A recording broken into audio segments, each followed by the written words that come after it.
L'imamou soignait toutes sortes de maladies par simple imposition sur le malade de ses saintes mains ou un souffle de sa bouche. Des fois, il posait ses lèvres sur le ventre du malade, aspirait et en faisait sortir le mauvais sang ou un caillot, ou encore, il guérissait le malade en lui faisant porter ses propres vêtements ou il posait sur lui son turban. Des fois, il le guérissait par des prières qu'il prononçait. Par chacune de ces façons de soigner, et avec le secours de la puissance de Dieu, des malades recouvraient rapidement leur santé. On ne peut d'ailleurs dénombrer les multiples façons de soigner que l'imamou pratiquait. Un jour, on lui amena un individu transporté à bras d'homme qui était souffrant, qu'il n'était plus conscient. On l'étendit devant lui. L'imamou prononça une brève prière puis demanda de l'eau. Il lava le gros orteil de son pied droit et dit « Ouvrez la bouche du malade ». Il mit son gros orteil.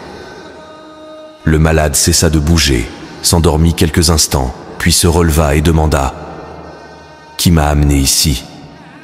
Toute l'assistance fut étonnée de la rapidité de cette guérison. Voici d'autres faits miraculeux qu'il réalisa de par la puissance de Dieu. Dès que son appel fut connu de tous, des hommes et des djinns au service de Satan venaient à lui pour anéantir son œuvre. Le fait suivant en est une preuve. Un jour, des disciples de l'imamou, habitant ces gueules, décidèrent de venir lui rendre visite. Ils furent accompagnés par leur chef religieux, Muqaddam, Cheikh Momar Diagne, un homme qui nourrissait une foi ardente et une ferme confiance.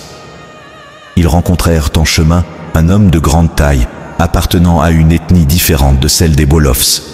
Il leur dit « Je voudrais me rendre auprès de votre guide religieux, car je crois en lui. » Il était habillé de vêtements blancs.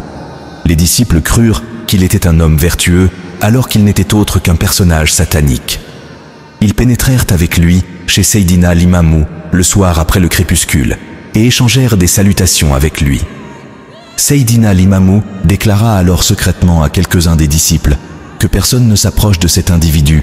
Celui qui s'approche de lui perdra sa foi et s'éloignera de ma religion. Les disciples, après avoir pris leur bain, se rassemblèrent et se mirent à chanter les louanges de Dieu. Le diabolique individu se joignit à eux et fit semblant de chanter lui aussi. Lorsque Seydina l'imamou sortit et marcha vers le cercle de chanteurs, il se dirigea droit vers l'individu et posa sa sainte main sur sa tête et lui dit « Qui es-tu et qui t'a introduit chez moi ?» L'individu pleura alors chaudement et répondit « Je m'appelle Sagniak, je suis un sérère habitant de Dout. Ce dernier est le nom d'un village habité par des mécréants qui depuis fort longtemps avaient pour coutume la pratique de l'idolâtrie, l'usage des boissons enivrantes, l'adultère, l'assassinat de ceux qui passaient près de ce village. » Seydina l'imamou lui dit alors « Lève-toi et va-t'en. » Il s'en alla, mais il mourut peu de temps après. Depuis, aucun visiteur de ce genre ne vint plus chez lui.